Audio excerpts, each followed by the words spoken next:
नमस्कार, स्वागत है बिहार समाचार में। आइए देखते हैं बिहार की 10 फटाफट बड़ी खबरों को। बिहार में अब नौकरी के साथ रेगुलर मोड में कर सकते हैं पीजी कोर्स। अब स्नातकोत्तर करने में सरकारी अथवा निजी कंपनी में नौकरी अड़चन नहीं बनेगी। नई शिक्षा नीति 2020 के तहत बिहार के सभी विश्वविद्यालय के छात्र छात्राएं एक साथ एक से अधिक पीजी कोर्स में नामांकन ले सकते हैं। चॉइस बेस्ड क्रेडिट कोर्स के तहत 4 वर्षीय स्नातक पाठ्यक्रम करने वाले विद्यार्थियों के लिए 1 वर्षीय पीजी रेगुलर मोड में पीजी कर सकते हैं। इसके अलावा नौकरी के साथ भी रेगुलर मोड में कोर्स करने की स्वीकृति दी गई है। दिसंबर में शुरू होगा शराबबंदी पर घर घर सर्वे।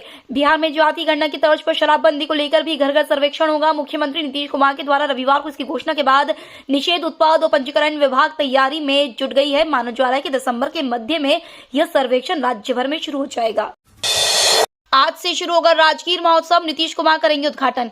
आज से 2 दिसंबर तक राजगीर महोत्सव होगा। 3 दिनों तक चलने वाले महोत्सव का उद्घाटन सीएम नीतीश कुमार करेंगे, जबकि कार्यक्रम की अध्यक्षता उप मुख्यमंत्री सह पर्यटन मंत्री तेजस्वी यादव करेंगे। ऐतिहासिक धरोहरों व प्रकृति छटा को अपने में समेटी राजगीर की पंच पहाड़ियां 3 दिनों के लिए तबले की थाप व सुरीली संगीत से झंकर होंगी। महोत्सव का अब तक 5 बार स्थान बदल चुका है। सबसे पहले वर्ष 1986 में इसकी शुरुआत सोन भंडार के पास हुई थी।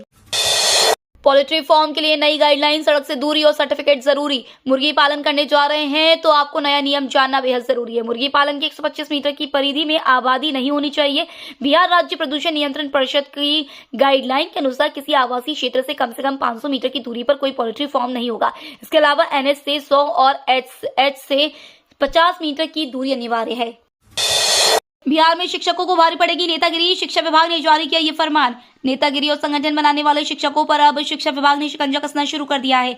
नए आदेश के तहत शिक्षकों को अब मीडिया में अपने विचारों को व्यक्त करने की मनाही होगी। कोई शिक्षक अपनी मांगों को लेकर हड़ताल अथवा किसी प्रकार का कोई प्रदर्शन करता है तो उसके विरुद्ध भी अनुशासनिक कार्रवाई होगी। इसको लेकर माध्यमिक शिक्षा के निदेशक कन्हैया प्रसाद श्रीवास्तव ने सभी जिला शिक्षा पदाधिकारी को पत्र जारी कर निर्देश दिया है।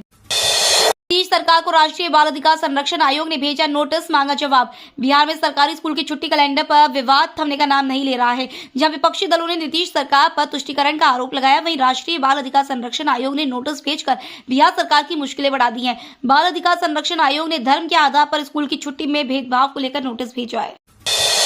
जब फेल हो गई विदेशी मशीनें तब दिल्ली जल बोर्ड के कर्मी बने देवदूत। कहते ईश्वर की सबसे श्रेष्ठ रचना इंसान है, क्योंकि जहां हर तकनीक हर जरिया फेल हो जाता है वहां इंसानी दिमाग, उसका हुनर और जज्बा बड़े से बड़े काम कर जाता है। ऐसे ही कुछ देखने को मिला देश के अब तक के सबसे बड़े रेस्क्यू ऑपरेशन कहे जा रहे उत्तरकाशी टनल रेस्क्यू के बारे में। कहा जा रहा है कि यहाँ जब सभी देशी विदेशी मशीनें भी फेल हो गई तब इंसान का अपना हुनर ही काम आया और उसने 41 जिंदगियों को अंधेरी गुफा से दोबारा उजाले दिए। बिहार के युवाओं के लिए नौकरी पाने का सुनहरा मौका, जल्द लगेगा रोजगार मेला। बिहार में नौकरी की तलाश कर रहे शिक्षित बेरोजगारों के लिए रोजगार पाने का सुनहरा मौका है। प्रदेश के विभिन्न जिलों में निजी कंपनियों द्वारा रोजगार मेला आयोजित कर युवाओं को नौकरी दी जा रही है। इस साल कई निजी कंपनियों ने राज्य के कई बेरोजगार युवाओं को नौकरी देकर उनका भविष्य सुरक्षित किया। इसी कड़ी में कई जिलों में नियोजन सह मार्गदर्शन मेले का आयोजन होगा। श्रम संसाधन विभाग के अनुसार सहरसा में 2 दिवसीय प्रामंडल स्तरीय नियोजन सह व्यवसायिक मेला, जबकि सुपौल, मधुबनी और मधेपुरा में 1 दिवसीय जिला स्तर मेला का आयोजन होगा। बिहार में ट्रेनों पर हो रहे पथराव यात्रियों के लिए बनी मुसीबत। बिहार में ट्रेनों पर पथराव की घटना थमने का नाम नहीं ले रही है। शरारती तत्व पैसेंजर ट्रेन से लेकर राजधानी एक्सप्रेस और वंदे भारत तक पर पथराव कर चुके हैं। हाल ही में समस्तीपुर और सहरसा की ट्रेनों पर पथराव किए गए और कोच को क्षतिग्रस्त किया गया था। बाढ़ के पास राजेंद्र नगर सहरसा इंटरसिटी एक्सप्रेस पर पत्थरबाजी की गई थी, जिसमें कुछ यात्री भी चोटिल हो गए थे। वहीं इस घटना से एक दिन पहले समस्तीपुर दरभंगा रेलखंड पर जयनगर समस्तीपुर पैसेंजर ट्रेन पर पत्थरबाजी की गई थी। आशीष नेहरा ने T20 का कोच बनने से किया इंकार। बीसीसीआई टीम इंडिया के नए कोच की तलाश में जुटा है। वर्ल्ड कप 2023 के बाद बतौर कोच राहुल द्रविड़ का कार्यकाल खत्म हो चुका है। इसके बाद बोर्ड ने पूर्व भारतीय गेंदबाज आशीष नेहरा को T20 कोच बनाने का ऑफर दिया, लेकिन नेहरा ने इस प्रस्ताव को ठुकरा दिया। नेहरा ने बतौर कोच आईपीएल में गुजरात टाइटंस को अच्छी सफलता दिलाई। गुजरात ने अपने पहले ही सीजन में 2022 में इंडियन प्रीमियर लीग का खिताब जीता, फिर 2023 में टीम रनर अप रही। नेहरा के इनकार के बाद एक बार फिर से राहुल द्रविड़ टीम के कोच बनाए जा सकते हैं।